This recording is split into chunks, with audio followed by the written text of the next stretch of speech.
ಕೆಂಡ ಸಂಪಿಗೆ ನಮ್ಮ ಕೆಂಡ ಸಂಪಿಗೆ.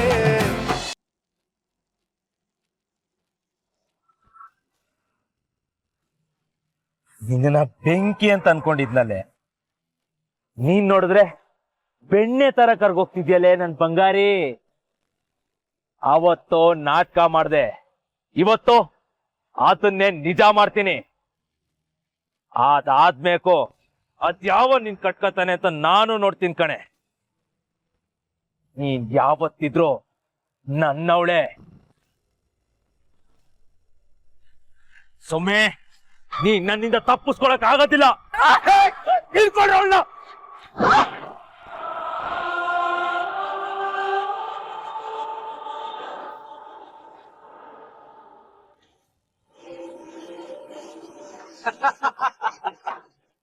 ನನ್ನವಳು ನನ್ನವಳು ಮುಟ್ಟಿದರೆ ನಲಗುವಳು, ಮುಟ್ಟದೆ ಮುದ್ದಾಡಲೇ ಸುಮೆ. ನೀವೆಲ್ಲ ಸೈಡ್ಗೆ ಹೋಗ್ರೋ.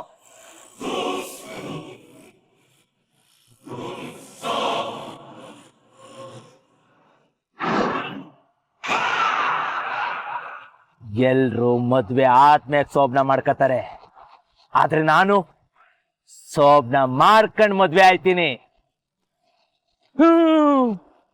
ಇವಳು ಅನ್ಭವ್ಸಕ್ಕಿರೋಳಲ್ಲ, ಆಡಕ್ಕಿರೋದು, ಅಳ್ಸಕ್ಕಿರೋದು.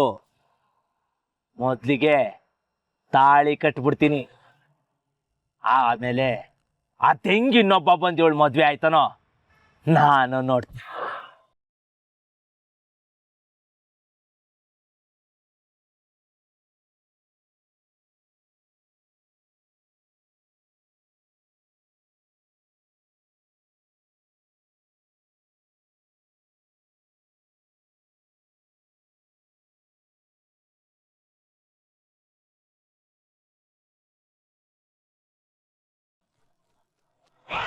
ಕಾರ್ಪೊರೇಟರ್ ತೀರ್ಥ, ನನಗೆ ಸವಾಲಾಗ್ತೀಯಲ್ಲ.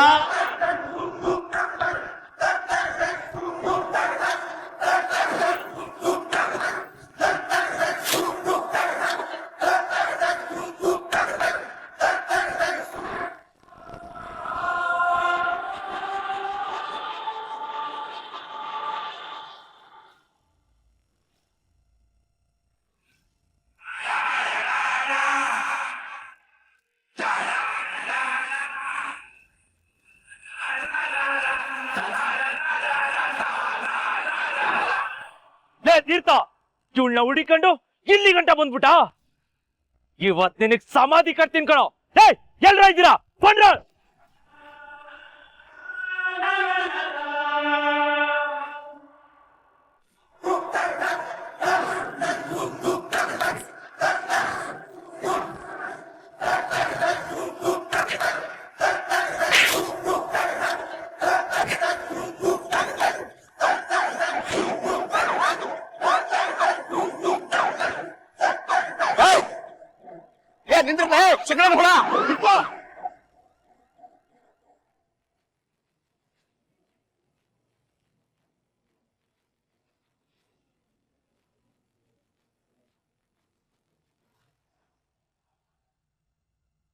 ಅಪರ ಅಪರ ಅಪರ ಅಪರ. ಅಯ್ಯೋ, ನನ್ ಮಗಳಿಗೆ ಏನ್ ಪೆಟ್ಟಾಯ್ತಪ್ಪ? ಯಾಕೆ ಏನಾಯ್ತು ಸಾಹೇಬ್ರೆ? ಬರವ ಬರವ ಕೂತ್ಕೋ.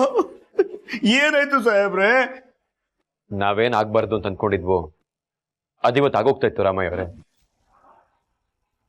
ಅಂದ್ರೆ ಅಪರ ಅವ ಅದನ್ನಲ್ಲ ಕಾಶಿ ಶೆಗಣೇನ ಹುಳ, ಸುಮನಕ್ಕನ ಮೇಲೆ ಮುಗಿ ಬಿದ್ದಿದ್ದ.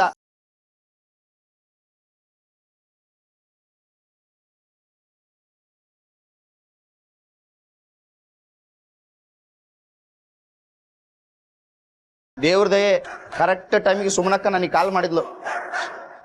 ನಮ್ಮ ಸಾಹೇಬ್ರು ಹೊಡೆ ಹೊಡ್ತಕ್ಕ ಎಲಬು ಮುರಿದವ ಆ ಮಗಂದು. ಇನ್ನೇನು ಪೊಲೀಸರಿಗೆ ಹಿಡಿದು ಕೊಡ್ಬೇಕು, ತಪ್ಸ್ಕೊಂಡು ಹೋದ ಶೆಗಣೇನ ಹುಳ. ಜೈಲ್ ಕಂಬಿ ಅಣಿಸ್ತಿದ್ದ ಮಗ ಇವತ್ತು ಬಿಟ್ಟಿದ್ರ. ಚಿಟ್ಟೆ,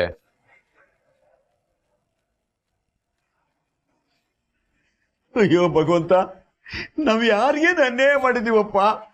ಯಾಕೆ ನಮ್ಗೆ ಇಷ್ಟೊಂದು ಕಷ್ಟ ಕೊಡ್ತಾ ಇದೀಯಾ? ಇದ್ದ ಮಗನೂ ಕಿತ್ಕೊಂಡೆ. ಈಗ ಆ ಪಾಪಿ ನನ್ನ ಮಗಳ ಮೇಲೆ ಕಣ್ಣಾಗ್ತಾವನೆ.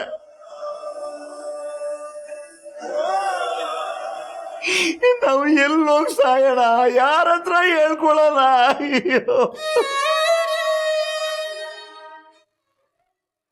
ರಾಮಯ್ಯ ಅವರೇ, ಬೇಜಾರು ಮಾಡ್ಕೋಬೇಡಿ. ನಾಳೆ ಮದುವೆ ಒಂದಾಗ್ಲಿ, ಸುಮನ ಅವರು ಸೇಫ್ ಆಗಿ ಗಂಡನ ಮನೆ ಸೇರ್ತಾರೆ. ಆ ಕಾಶಿನ ಕಂಬಿ ಹಿಂದೆ ನಾನ್ ಕಳಿಸ್ತೀನಿ. ಅಲ್ಲ ಸ್ವಾಮಿ, ಈ ಸ್ಥಿತಿಲಿ ನನ್ನ ಮಗ ಮದುವೆ ಆಗಕ್ಕಾಯ್ತದ? ನಾನು ಅದನ್ನೇ ಯೋಚನೆ ಮಾಡ್ತಾ ಇದ್ದೆ.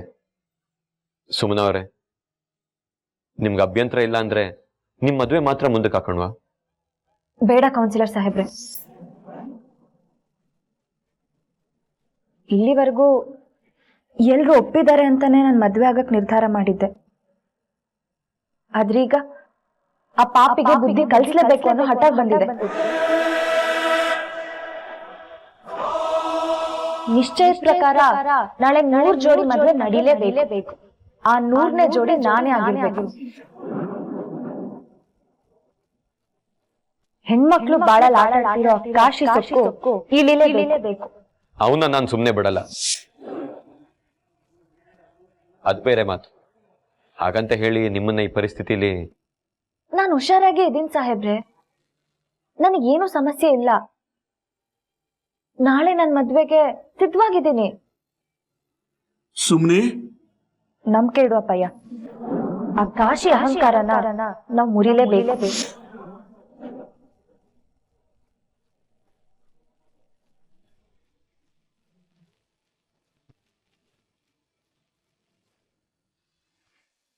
ಅರೇಂಜ್ಮೆಂಟ್ ಅಲ್ಲಿ ಯಾವ ವ್ಯತ್ಯಾಸನೂ ಆಗ್ಬಾರ್ದು. ಫಂಕ್ಷನ್ ಲೈವ್ ಹೋಗುತ್ತೆ. ಪ್ರೆಸ್ಟೀಜ್ ಪ್ರಶ್ನೆ ಅದು. ಸಾಹೇಬ್ರ 5 ಪೈಸದಷ್ಟು ವ್ಯತ್ಯಾಸ ಆಗೋದಿಲ್ರಿ. ನಾ ಮುಂಜಾನೆ 4 ಗಂಟೆಗೆ ಎದ್ದು ಎಲ್ಲ ಬರೋಬ್ಬರಿ ಬಂದೋಬಸ್ತ್ ಮಾಡಿ ಬಂದೀನಿ. ಲೈವ್ ಕವರೇಜ್ ಮಾಡೋರಂತರೂ ತುದಿಗಲ್ನಾಗ ನಿಂತಾರ. ನನಗ್ ಬೇಕಾಗಿರೋದು ಅದೇ. ಈ ಮದುವೆ ಕಾಲನಿಗೆ ಚಿಕ್ಕ ಸಹಾಯ, ಆದ್ರೆ ನನ್ ಪಾಲ್ಗೆ MLA ಆಗೋದಕ್ಕೆ ದೊಡ್ಡ ಏಣಿ. ಬರ್ತೀನಪ್ಪ, ಬಾಯಮ್ಮ. ಏಯ್, ಎಲ್ಲಿಗೆ ಹೊರಟಿಯೋ? ಏನಮ್ಮ ಹೀಗೆ ಕೇಳ್ತಿದ್ಯಾ? ಊರಲ್ಲೆಲ್ಲ ಸುದ್ದಿ ಆಗಿದೆ. ಸಂಜೆ ಅಷ್ಟೊತ್ತರಲ್ಲಿ ರಾಜ್ಯದಲ್ಲೂ ಗೊತ್ತಾಗುತ್ತೆ. ನಿಮ್ಗೆ ಗೊತ್ತಿಲ್ವಾ? ಕಾಲೋನಿಲಿ ಇವತ್ತು 100 ಜೋಡಿಗೆ ಮದುವೆ ಮಾಡಿಸ್ತಾ ಇದೀನಿ. ಅದ್ರ ಲೈವ್ ಟೆಲಿಕಾಸ್ಟ್ ಇದೆ. ತೀರ್ಥ, ಲೈವ್ ಟೆಲಿಕಾಸ್ಟ್ ಇದ್ರೆ ನಿನ್ನ ಸಾಮೂಹಿಕ ವಿವಾಹ ಮಾಡೋದನ್ನ ಕರ್ನಾಟಕದಾದ್ಯಂತ ಜನ ಕೂತ್ಕೊಂಡು ಟಿವಿಲಿ ನೋಡ್ತಾರೆ. ಮೊದಲು ನಿನ್ ಜೀವನ ಟಿವಿ ನೋಡ್ಕೊಳ್ಳೋ, ಗೊತ್ತಾಯ್ತಾ? ಚಿಟ್ಟೆ, ಹೆಂಗೋ ಪ್ರೋಗ್ರಾಮ್ ಹಾಕಿದ್ರಿ ನೀವು ಇವತ್ತು ನಿಶ್ಚಿತಾರ್ಥ ಅಂತ ಅವ್ನು ಹೇಳಿಲ್ವಾ? ಹೇಳೇನ್ರಿ ಅಪ್ಪರ. ಮತ್ತೆ ಹೊರಟಿದ್ದಾನೆ. ಅಪ್ಪ, ಅದ್ ನಂಗೂ ನೆನಪಿದೆ. ಎಂಗೇಜ್ಮೆಂಟ್ ಇರೋದು ಸಂಜೆ ಅಲ್ವಾ, ಅಷ್ಟ್ರಲ್ಲಿ ನಾವು ಹಾಲಿಗೆ ಬಂದ್ಬಿಡ್ತೀನಿ. ಹೆಂಗೋ ಆಗತ್ತೆ? ಮದುವೆಗೆ ಮದುಮಗನ ಬಿಟ್ಟೋಗಕ್ಕಾಗತ್ತಾ? ಯಾರಾದ್ರೂ ನಗಲ್ವಾ?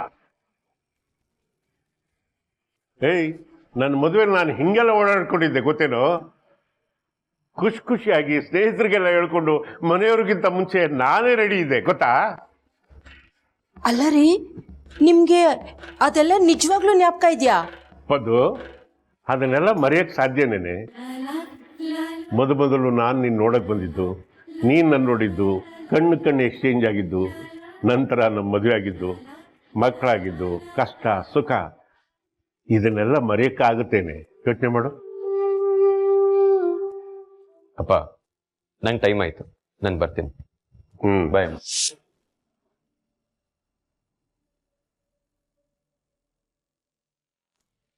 ತೀರ್ಥ, ನೆನೆ ನಿತ್ಯ ನಿನಗೋಸ್ಕರ ಎಷ್ಟು ವೇಟ್ ಮಾಡಿದ್ಲು ಗೊತ್ತಾ? ನಿನ್ಗೆ ಬೇರೆಯವ್ರ ದುಃಖ ಅರ್ಥ ಆಗುತ್ತೆ, ಬೇರೆಯವ್ರಿಗೆ ಸಹಾಯ ಮಾಡ್ಬೇಕು ಅಂತ ಮನ್ಸು ಬರುತ್ತೆ. ಆದ್ರೆ ಮನೆಯವ್ರನ್ನ ಮಾತ್ರ ನೆಗ್ಲೆಕ್ಟ್ ಮಾಡ್ತೀಯ. This is not fair. ಮೊದ್ಲು ಮನೆಯವ್ರ ಮನ್ಸನ್ನ ಗೆಲ್ಲು, ಆಮೇಲೆ ಊರವ್ರ ಮನ್ಸನ್ನ ಗೆಲ್ಬಹುದು. ಅದಕ್ಕೆ ನಮ್ಮವ್ರು ಯಾವತ್ತೂ ನನ್ ಬೆನ್ಗಿರ್ತಾರೆ. ನಮ್ಮವ್ರು ಅಲ್ದವ್ರನ್ನ ನಾನು ಗೆಲ್ಲೋದಕ್ಕೆ ಹೋರಾಡ್ತೀನಿ. ನಿತಿನ್ ಜೊತೆ ನಾನ್ ಮಾತಾಡ್ತೀನಿ, ಪಾಯಿಂಟ್ ಅರ್ಥ ಮಾಡಿಸ್ತೀನಿ. ಐ ಹೋಪ್ ಅವಳಿಗೆ ಅರ್ಥ ಆಗತ್ತೆ. ಇವತ್ತು ಯಾರು ಹೇಳಿದ್ರು ನಾನು ಇಲ್ಲಲ್ಲ. ಒತ್ತಾಯ ಮಾಡಿ ಇಲ್ಲ ಅಂತ ಹೇಳಿಸ್ಕೋಬೇಡಿ. ದಿಸ್ ಇಸ್ ನಾಟ್ ರೈಟ್ ತೀರ್ಥ. ಇದು ನಿನ್ ಲೈಫಲ್ಲಿ ನಡೀತಿರೋ ಒಂದು ಇಂಪಾರ್ಟೆಂಟ್ ಒಕೇಶನ್. ಸಾಮೂಹಿಕ ಮದ್ವೆ ವರ್ಷ ನಡೆಯುತ್ತೆ.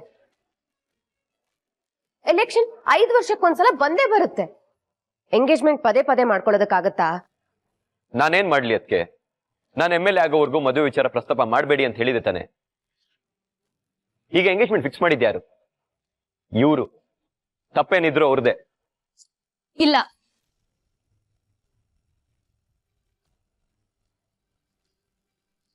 ಇಲ್ಲಿ ಯಾರ್ದು ತಪ್ಪಿಲ್ಲ. ಎಲ್ರು ಅವ್ರವ್ರ ಜಾಗದಲ್ಲಿ ಸರಿಯಾಗೇ ಇದ್ದಾರೆ. ತಗೊಳ್ಳಿ.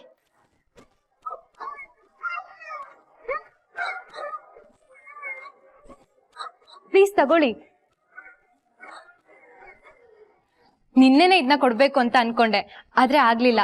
ನಿಮ್ಗೆ ಅಂತ ಇದನ್ನ ನಾನು ಪರ್ಸನಲ್ ಆಗಿ ಡಿಸೈನ್ ಮಾಡ್ಸಿರೋದು. ಖಂಡಿತ ಇದು ನಿಮಗ್ ಚೆನ್ನಾಗಿ ಕಾಣುತ್ತೆ, ಆ ಗ್ಯಾರಂಟಿ ನನಗಿದೆ.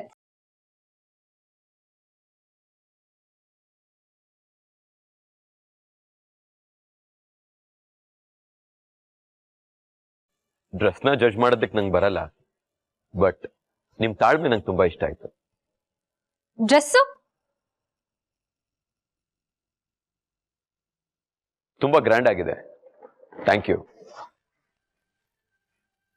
ನಾನು ಇದನ್ನೇ ಹಾಕೊಂಡು ನೇರವಾಗಿ ಎಂಗೇಜ್ಮೆಂಟ್ ಹಾಲ್ಗೆ ಬರ್ತೀನಿ. ನಿಮ್ಗೇನು ಪ್ರಾಬ್ಲಮ್ ಇಲ್ಲ ಅಲ್ವಾ? ಇಲ್ಲ, ನಾನಾಗ್ಲಿ ನನ್ ಪರ್ಸನಲ್ ವಿಷಯಗಳಾಗ್ಲಿ ನಿಮ್ ಗುರಿಗೆ ಯಾವತ್ತೂ ಅಡ್ಡಿಯಾಗಲ್ಲ.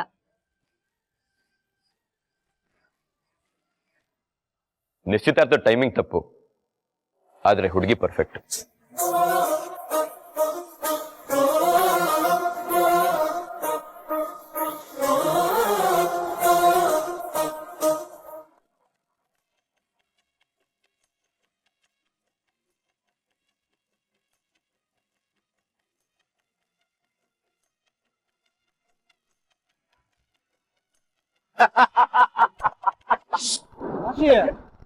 ಓ ಕಾಶಿ, ಯಾಕೋ ನಗ್ತಿದ್ಯಾ?